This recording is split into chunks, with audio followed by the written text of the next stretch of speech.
Good morning. My name is Meredith Meadows, and I'm the missions minister here at Christ Church. I am excited to join you this morning as we will get to hear from participants of a couple of trips that took place at the end of 2024. In last October, we got to hear from teams that traveled to Honduras, Kenya, and Bulgaria. This morning, we'll get to hear from teams who traveled to Red Bird, Kentucky, and Peru. The vision of Christ Church can be summed up as worship, connect, serve. One way you can serve is by joining us on a short-term mission trip. I hope as you hear from the people this morning that you'll consider joining us in 2025. We'll get started with the Red Bird team. So if you guys will make your way up to the stage, we'll get to watch a short video and then we'll get started.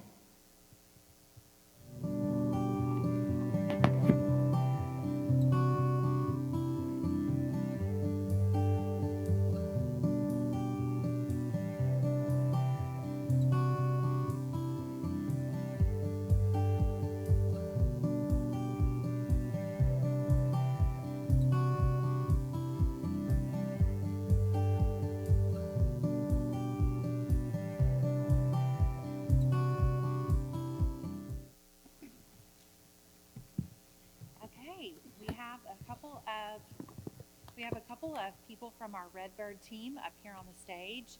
If you guys will take a second and just introduce yourselves, then we'll get started.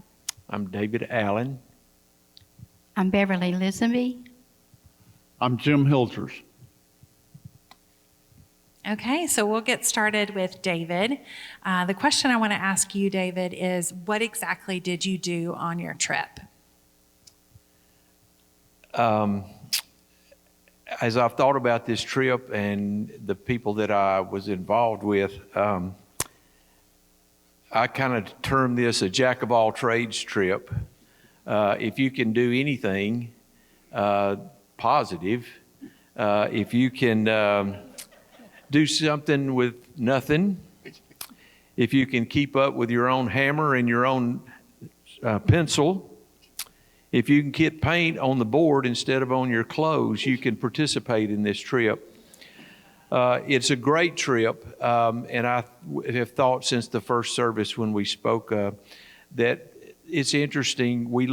I look out there, and as an older person, I look at myself and I think of all the mission trips that I'd like to have gone on, and I realized as I came in here, the youngest member of our group was, I think, 15. Her name was Bella Hellings. I don't know whether she comes to this service or not. But you could ask hands down of the 16 people who went, who did the most work and was the most effective. 100% are going to tell you that Bella was that person.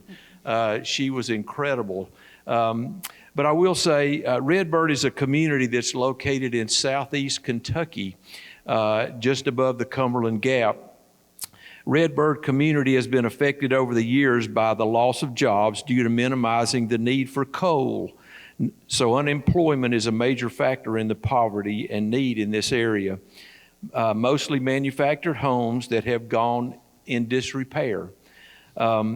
We divided into two groups each morning. There were about 16 in the group, and we divided into two groups each morning. And the type work we did, we replaced floor coverings. We replaced broken windows, painted exterior rooms and additions, walk ramps and railings, and some of that paint we got on the railing, right? We replaced a bathtub in one home, replaced the entire bathroom in another home, and provided installing a new hot water in one of the homes as well. Every day was different and required being adaptable, patient, and understanding that nothing was square, nothing was equal.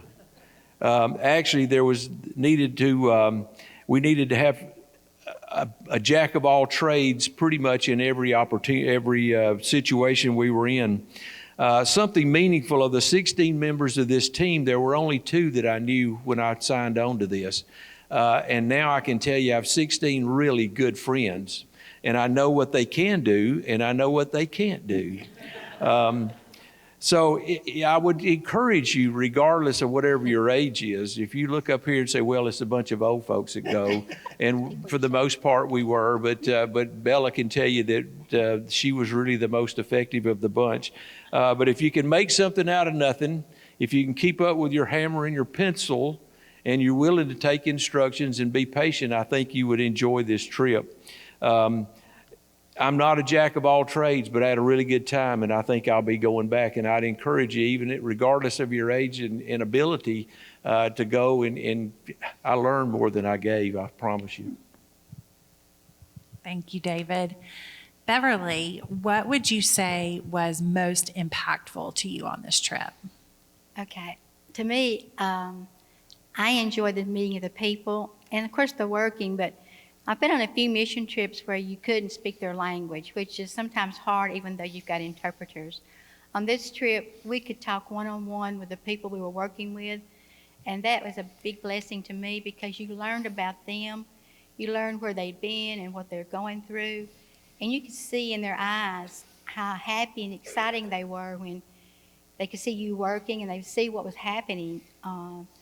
And like when we did the bathroom, and the lady was just amazed when we finished up with how pretty her bathroom looked. And she had a new water heater. And to her, that was just the biggest thing in the world. But just talking to her and learning about her past and how she feels and what she's been through and how pleased. And she just touched my heart, and listened to her talk about her Christian life and how she could go to church when she could, but not always. And so that to me just touched me, just talking to her. I don't know, I feel like she touched me sometimes more than I did her. I hope I did touch her. But, you never know when you leave. You just pray that you did bless them like they bless you. And if that's it, you can be happy. And you'll enjoy working with them and talking with them one-on-one about different things and all. And it's a blessing to me to go and do something different than what I had done before. Thank you, Beverly. Jim, what would you tell someone who is considering going on a short-term trip? I assumed that these questions were assigned randomly, but I'm glad I got this one. And in my 70-so trips around the sun, basically in church, I've been on a grand total of 0 mission trips. But I can honestly say that as long as I'm physically able, I will not miss another Red Bird trip. I've always been familiar with the Great Commission, but I sort of put it on the back burner. They say it's good to know what you can do, but it's even better to know what you can't do. And I am not an evangelistic sort of person. Just the thought of teaching and baptizing is just beyond my comprehension.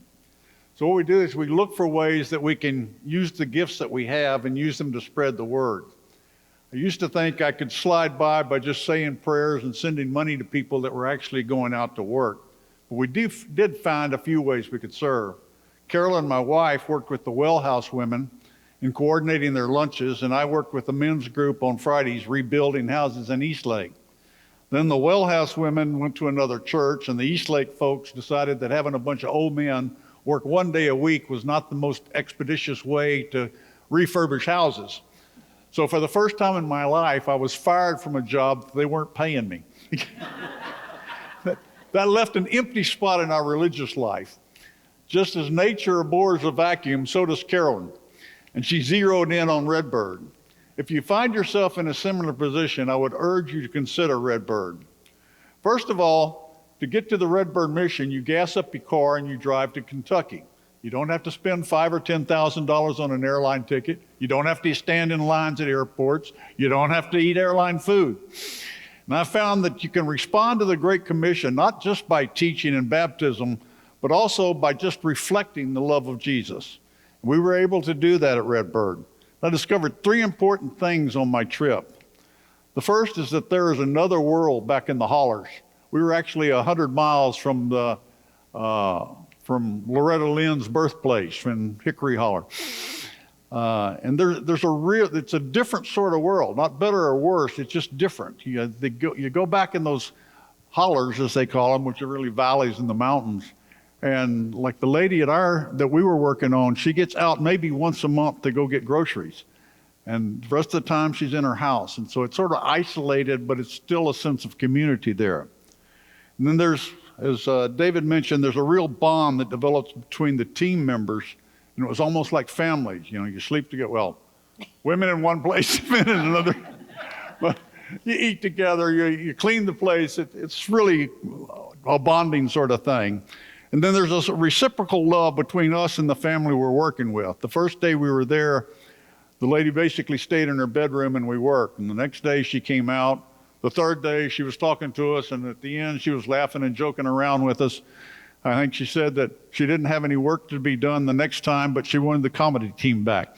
So it was a great experience, and I'd urge anyone that can find their pencil and hammer and keep track of it. It's a good place to be. Great. Thank you guys for sharing. Next up, we're going to hear from the Peru team. So if you guys will make your way to the stage, we'll see a short video and get started with you guys.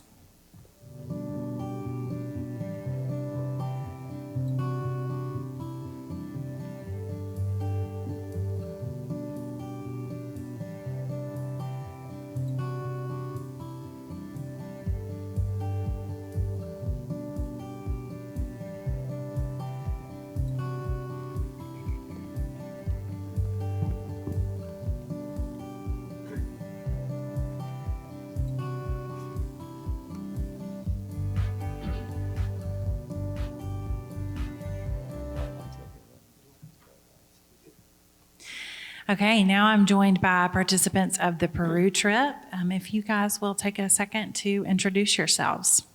Gordon Morris. Archie Turner. Holly Simmons. Okay, my first question is for you, Gordon. Can you tell us a little bit about what you did on your trip? Yeah, so the Peru mission trip is a group out of Pensacola called Reimagine, and they've been going down there about 25 years. And I got involved primarily because my brother and his family had been involved for several years. And so I went on the first trip with Debbie and I in 2019. And it's a real blessing. You know, you always go on a mission trip, think you're going to help and bless the people. You receive so much more in blessings by going yourselves than you do by helping anyone down there. And so part of the trip is we're helping build a house. And that's a relative term compared to what we live in. You know, their house costs $1,000, and that's throwing up some pressed wood, putting a tin roof, laying down the dirt for concrete floors if they need it. And that only takes a few hours. So, you know, the places where we stay, the mission center where we stay is an excellent facility, very nice. We're on the second floor. The church is on the first floor. And they make breakfast for us every morning, dinner every night. We have devotions. We go to church on Sundays, and a lot of things like that. We don't have to get up too early. Breakfast is at 7:30. It's ready.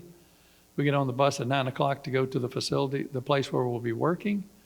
We build the house in a few hours that morning, which is basically putting it together with the whole community is helping with that, not just us. And then in the afternoons, we play with the kids, we do Bible stories. Holly Simmons was in charge of the Bible stories with the kids. She did an excellent job. She actually had costumes for the kids, got all the team members involved in participating in the Bible stories. And that was pretty special just watching that happen. And then at night, we have devotions, and sometimes we'll have other discussions and music and things like that. But it is a great opportunity. We fly into Lima, Peru. It's about 6 hours, about the same amount of time it takes you to drive to Kentucky. But anyway, Lima is a 10 million people city. It's very big, very modern. But as soon as you start heading east and cross the river, it's like you're in a third world country. Very, very poor areas that we work in. And, you know, we did... like I said, Holly also did a Bible study for the ladies one night. Scott did a children's story one morning during church or one afternoon. So there's so many opportunities to do things regardless of your level of expertise. For me, A lot of special moments, but it's hard to talk about it and get it done in 3 minutes. But in July, when we went on the trip, they have scheduled teams all summer, and then other churches can come in during the year anytime they want it, as long as the place is available. In July, my 13-year-old granddaughter went with us, and it was her very first trip to even be out of the country or go on a mission trip. And she was a little nervous. She was the only kid on the trip, but the kids in the community surrounded her, included her, constantly wanted to be with her, and she really enjoyed it. As soon as she was done, she said, "I want to come back next time." So she's actually scheduled to go on another trip with us in July this year. But since 2019, I've been on 10 trips down there, so that kind of tells you how much an impact it has and how close the community is down there. They swarm around the teams, they support the teams, they hug on you, they love on you, they kiss on you. It's just a really phenomenal trip to be involved with. Thank you. Archie, I wonder if you could tell us a little bit about what was most impactful to you on this trip. Okay, there were several things that was very impactful. And one of the things, we had a small group from our church going, and I'd asked Gordon if I could invite a couple of my friends to go. So I did, from a small Methodist church up in Grant, Alabama. And Gordon invited eight people from Pensacola that had been involved with Reimagine. And really, from the time we met in Atlanta Airport, we started bonding. It was kind of incredible how we came together so quickly and became a team. We became friends with those folks. I mean, we shared a lot of things with them. And matter of fact, two of them is coming the 18th of this month for me to take them hiking over at Oak Mountain State Park. So I've made some new friends through this. So it was very impactful, like I said, how the team came together. The next thing, and Gordon kind of touched on it, they're the most affectionate, loving people I've ever seen in my life. I've never been hugged and kissed so much in my life.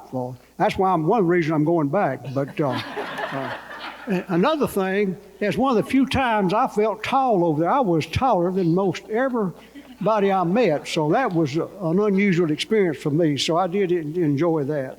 But on some more impactful things was each morning I would get up usually around 5 o'clock, and I'm usually the first one up, but Scott beat me up every morning, would have coffee going, and he'd be reading his Bible. Well, I'd do my Bible study and have coffee, and then I'd go up on the roof. It'd be the sun just coming up, and we were working really in mountainous area. And when I talk about steps, I'm talking about hundreds of steps to get up the mountainside where these people lived. Very few cars. If anybody had a car, they didn't have a place to park it, so everybody walked. But as I was watching those folks come down each morning in the almost dark, the song by Chris Christopherson just kind of hit me. Lord, what have I ever done to deserve even one of these pleasures I've been given? And I just couldn't help but think how privileged I have been where I live and how I've grown up. And it just made me just really more appreciative of what I have.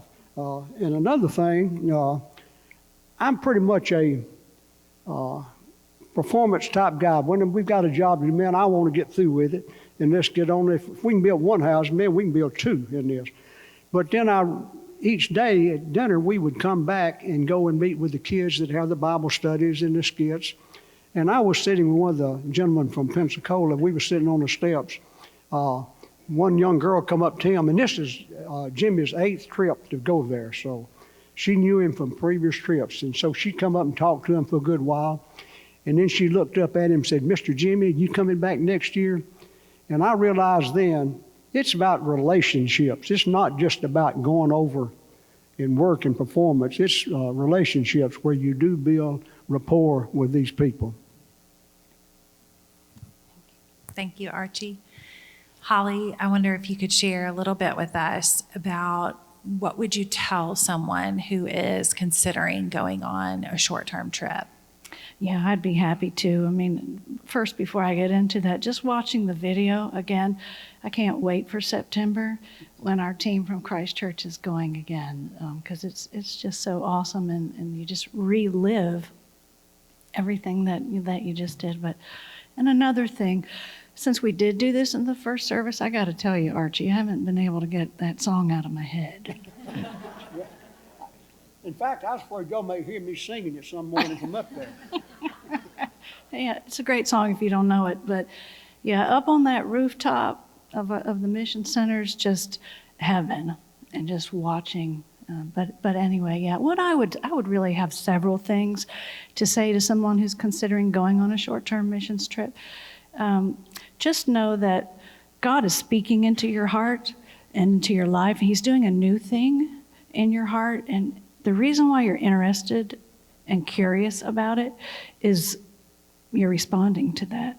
You're responding to that invite. So I would just encourage you to be in prayer to Him, to specifically ask Him to plainly and clearly show you what direction He would have you go. And I can guarantee you, He's going to answer you.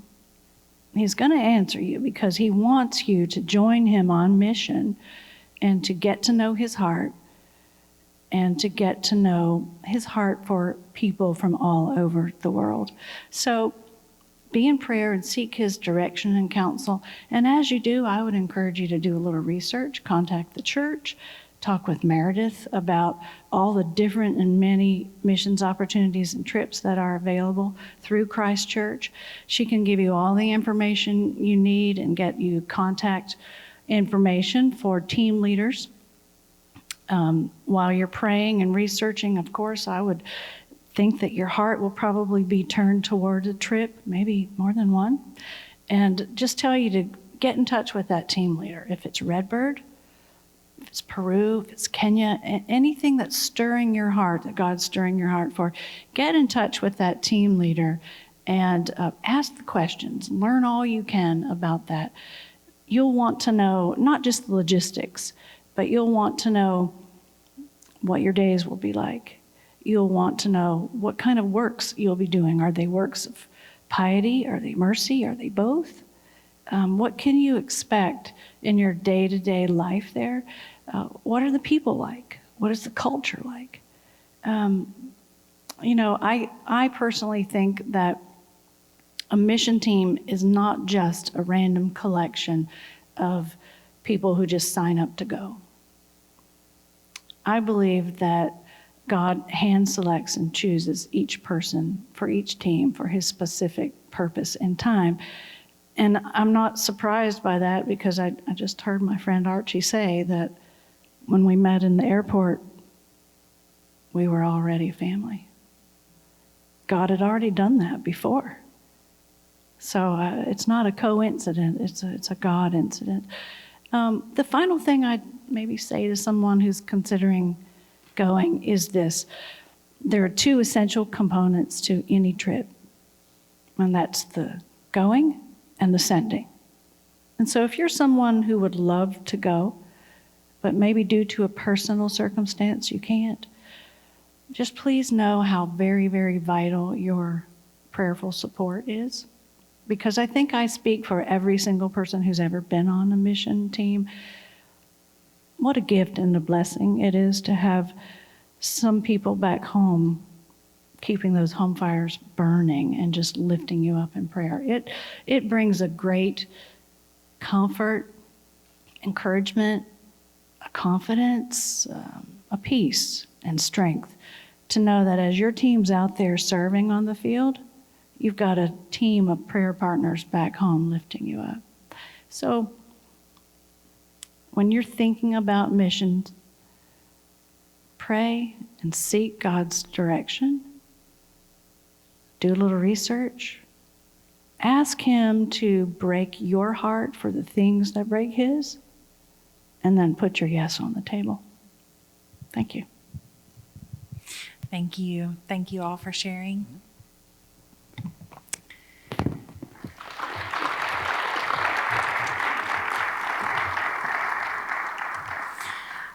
First of all, I want to say thank you to each of these individuals for getting up and sharing with us this morning. I know that it's not always easy to speak in front of a crowd, and so I appreciate their willingness to share their experiences with us.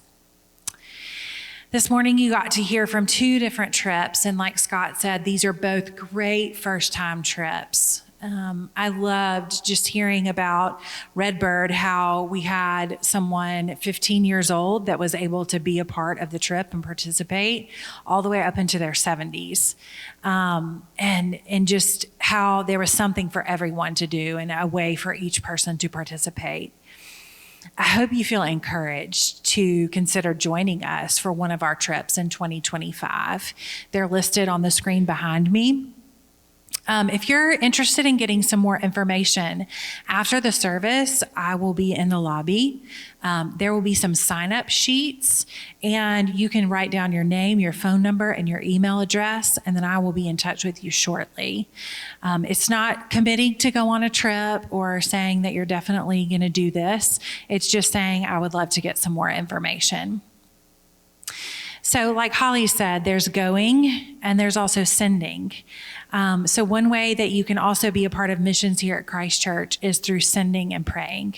This afternoon, like Scott mentioned earlier, you'll have the opportunity to do both of those things as we commission Connor and Misty Hopkins.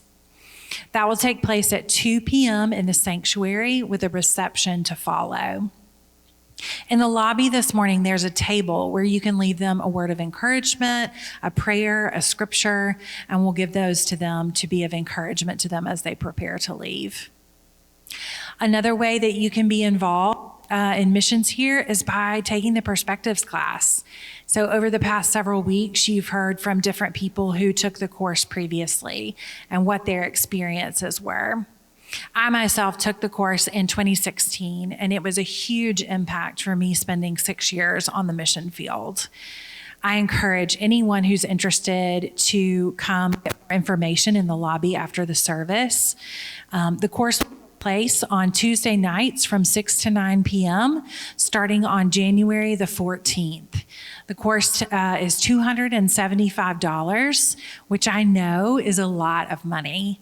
So if finances are a concern for you, please come and talk to me. We have scholarships ready and available to use, and Christ Church would love to support you in that way. So I thank you for just being here this morning and for participating in the service and getting to hear more about the ways that Christ Church has gone into the nations over this past year, and pray that you'll consider joining us in 2025. Now we'll continue the service with communion.